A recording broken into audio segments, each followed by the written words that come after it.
A primavera está a chegar e com ela novos ritmos de leitura. Leia artigos de opinião e receba acesso antecipado a todos os episódios de Podcast Plus. Acompanhe a atualidade ao minuto. Assine hoje o Observador com até 58% de desconto e habilite-se a ganhar uma tote bag e um voucher da Livraria Almedina. Tudo em observador.pt.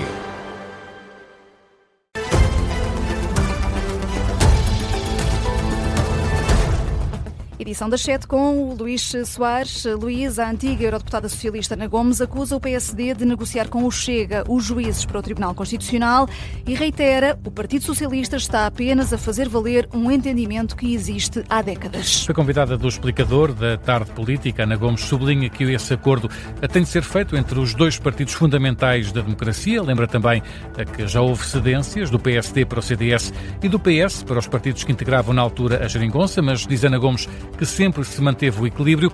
Ora, Ana Gomes acusa o Chega de não defender os princípios da Constituição e Luís Montenegro de incoerência quanto ao não é não. Agora é o PSD que está a pôr isso em causa, por uma péssima razão, que é no fundo fazer um entendimento com o Chega, demonstrando que o não é não de Luís Montenegro, quando dá jeito, é sim.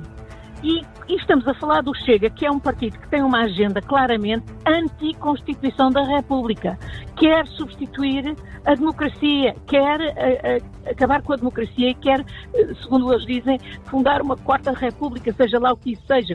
Já quanto a uma eventual intervenção do Presidente da República sobre este impasse, Ana Gomes diz que, a acontecer, António José Seguro deve atuar discretamente, diz que é no Parlamento que o impasse tem que ser resolvido, mas Ana Gomes também não tem dúvidas de que António José Seguro estará preocupado com a situação. Eu, de tudo o que o António José Seguro disse na campanha eleitoral e de tudo o que eu conheço dele, tenho a certeza que ele está obviamente preocupado em que o Tribunal Constitucional, que é uma peça tão essencial do nosso equilíbrio democrático, funcione como tem funcionado, sendo o garante dos princípios e valores e do normativo que consta da Constituição da República. Caso intervenha neste impasse para o Constitucional, António José Seguro deve ser discreto, acredita Ana Gomes, entrevistada no explicador da Tarde Política. E nesta entrevista também foi tema a visita do secretário-geral do PS à Venezuela. Ana Gomes refuta as críticas que José Luís Carneiro tem recebido e elogia a atitude do líder do PS. Diz que foi um esforço necessário para chamar a atenção para os portugueses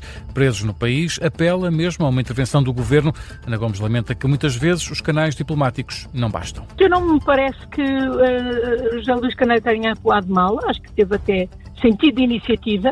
Isso não é para pôr em causa os esforços que o governo tenha feito, designadamente ao nível diplomático, é pelo contrário, para lhes dar mais força, e essa força podia ter sido dada por um grupo de eurodeputados ou um ou vários que lá fossem exatamente com o propósito de chamar a atenção para a premência de libertar os portugueses. Ana Gomes a responder também às críticas do eurodeputado do PSD, Sebastião Bugalho, ele que acusou José Luís Carneiro de visitar e enaltecer um Parlamento cuja eleição não foi reconhecida internacionalmente. Luís Soares saiu em liberdade o homem de 39 anos que foi detido pela PSP por ser suspeito de tentar atacar os participantes da Marcha pela Vida no fim de semana. O homem tinha sido detido no sábado, conheceu hoje as medidas de coação, ao que apurou o Observador vai ficar em liberdade, mas sujeito a apresentações diárias às autoridades.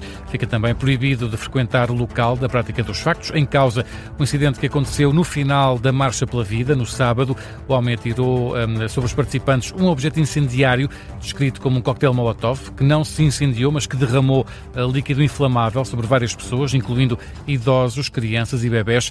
O PSD já pediu audição urgente no Parlamento do Ministro da Administração Interna. CDS e Iniciativa Liberal já condenaram este incidente. Portugal juntou-se ao grupo de 30 países dispostos a ajudar na reabertura do Estreito de Hormuz, é o que adianta o Ministério Português dos Negócios Estrangeiros. Portugal é agora um desses países que subscreve o texto em que afirma estar pronto para contribuir nos esforços para reabrir a passagem que está bloqueada pelo Irão desde o início da guerra. Este comunicado tinha sido publicado originalmente por 6 países. Agora, Portugal junta-se a um lote alargado de nações que subscrevem esse texto em que se defende que a segurança marítima e a liberdade de navegação beneficiam todos os países. Neste artigo que Portugal agora subscreve, pede-se ainda ao Irão para parar com todos os ataques e tentativas de bloquear o Estreito de Hormuz, uma peça-chave no comércio do petróleo. O Irão fechou essa passagem pouco depois do início da guerra. guerra, ao mesmo tempo que deu início a uma série de ataques contra os Estados Unidos e Israel como resposta pelo início da guerra devido a operações militares norte-americanas e israelitas. Entretanto, o ministro português dos Negócios Estrangeiros admite que o governo pode tomar medidas estruturais para fazer face aos impactos do conflito no Médio Oriente. Foi no final de um encontro com o chefe de diplomacia da Islândia, Paulo Rangel, explicou que tudo depende da duração desse conflito. If there is a solution for the conflict that is quite, I'd say, fast. Se houver uma solução para o conflito bastante rápida, penso que podemos acomodar facilmente o impacto negativo destas semanas e regressar a uma espécie de normalização. Se esse não for o caso, naturalmente teremos de tomar algumas medidas estruturais mais concretas para aliviar o esforço das empresas e das famílias.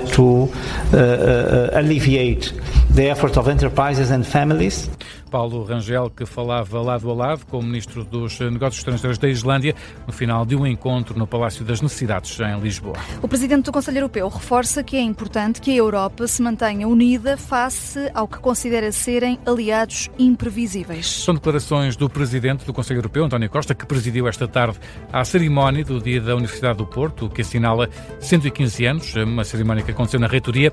Durante o discurso, António Costa reafirmou que a Europa tem de continuar unida perante momentos críticos e aliados imprevisíveis, um momento em que hesitou ao ler o que estava escrito no discurso. Estamos a dotar a Europa da defesa capaz de, por si própria, dissuadir ameaças como a da Federação Russa e proteger os cidadãos europeus como garantia para a paz, com plena autonomia, face a aliados que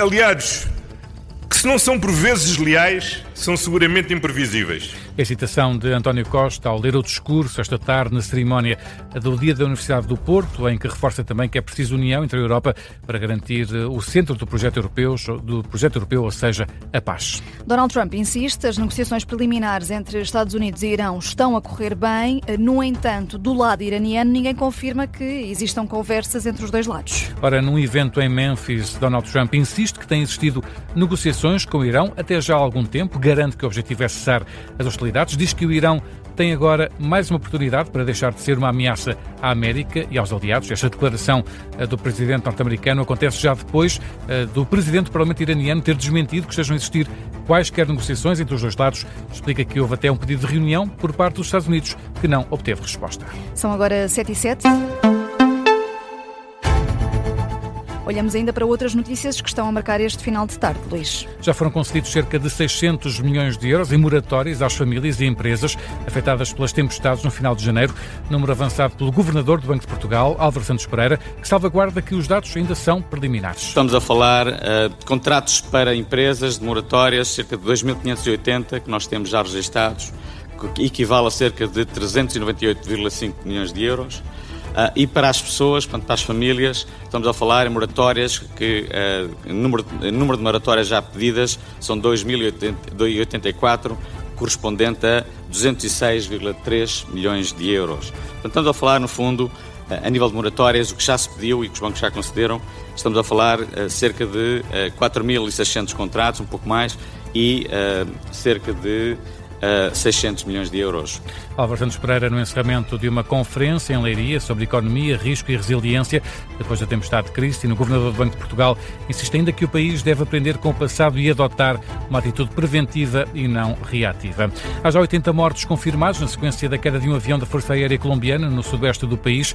O acidente aconteceu depois da descolagem, mas ainda não se sabe o motivo exato da queda do avião. Não há também dados, ou melhor, agora há esse dado de 80 mortos confirmados. O Ministério da Defesa da Colômbia informa também que todos os protocolos de assistência às vítimas e aos familiares foram ativados.